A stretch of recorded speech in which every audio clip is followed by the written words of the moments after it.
Hello everybody, and thank you for sharing your time with me.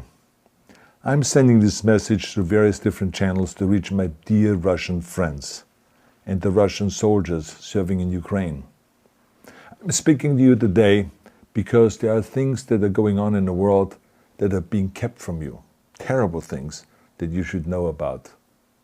But before I talk about the harsh realities, let me just tell you about the Russian who became my hero. In 1961, when I was 14 years old, a very good friend of mine invited me to come to Vienna and to watch the World Weightlifting Championships. I was in the audience when Yuri Petrovich Vlasov won the World Championship title, becoming the first human being to lift 200 kilograms over his head. And somehow a friend of mine got me backstage. All of a sudden there I was, a 14-year-old boy, standing in front of the strongest man in the world. I couldn't believe it. He reached out to shake my hand. I still had a boy's hand. He had this powerful man's hand that swallowed mine. But he was kind, and he smiled at me. I will never forget that day. Never. I went home and I put his photo above my bed to inspire me when I started lifting weights.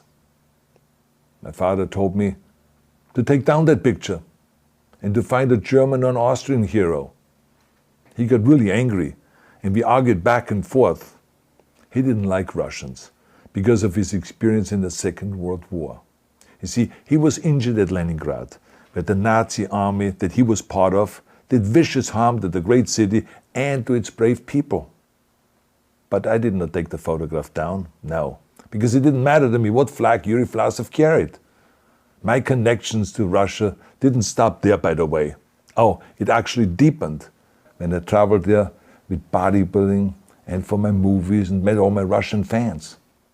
And on one of those trips, I remember, I met Yuri Vlasov once again. It was in Moscow during the filming of Red Heat, which was the first American movie allowed to film in Red Square. Now, he and I spent the whole day together. He was so thoughtful, so kind, and so smart, and, of course, very giving. He gave me this beautiful blue coffee cup. And ever since then, I've been drinking my coffee out of every morning. Now, the reason why I'm telling you all of those things is that ever since I was 14 years old, I've had nothing but affections and respect for the people of Russia. The strength and the heart of the Russian people have always inspired me. And that is why I hope that you will let me tell you the truth about the war in Ukraine and what is happening there. No one likes to hear something critical of the government, I understand that. But as a longtime friend of the Russian people, I hope that you will hear what I have to say. And may I remind you that I speak with the same heartfelt concern as I spoke to the American people when there was an attempted insurrection on January 6th last year, when a wild crowd was storming the US Capitol, trying to overthrow our government. You see, there are moments like this that are so wrong, and then we have to speak up. And it's exactly the same with your government. I know that your government has told you that this is a war to denazify Ukraine. Denazify Ukraine? This is not true. Ukraine is a country with a Jewish president, I might add, whose father's 3 brothers were all murdered by the Nazis. You see, Ukraine did not start this war. Neither did nationalists or Nazis. Those in power in the Kremlin started this war. This is not the Russian people's war. No. As a matter of fact, let me tell you, what you should know is that 141 nations at the UN voted that Russia was the aggressor and called for it to remove its troops immediately. Only 4 countries in the entire world voted with Russia. That is a fact. See, the world has turned against Russia because of its actions in Ukraine. Whole city blocks have been flattened by Russian artillery and bombs, including a children's hospital and a maternity hospital. 3 million Ukrainian refugees, mainly women, children and elderly, fled their country, and many more are trying to seek to get out. It is a humanitarian crisis. Because of its brutality, Russia is now isolated from the society of nations. You're also not being told the truth about the consequences of this war on Russia itself. I regret to tell you that thousands of Russian soldiers that have been killed. They have been caught between Ukrainians fighting for their homeland and the Russian leadership fighting for conquest. Massive amounts of Russian equipment have been destroyed or abandoned. The destruction that Russian bombs are raining down upon innocent civilians has so outraged the world that the strongest global economic sanctions ever taken have been imposed on your country.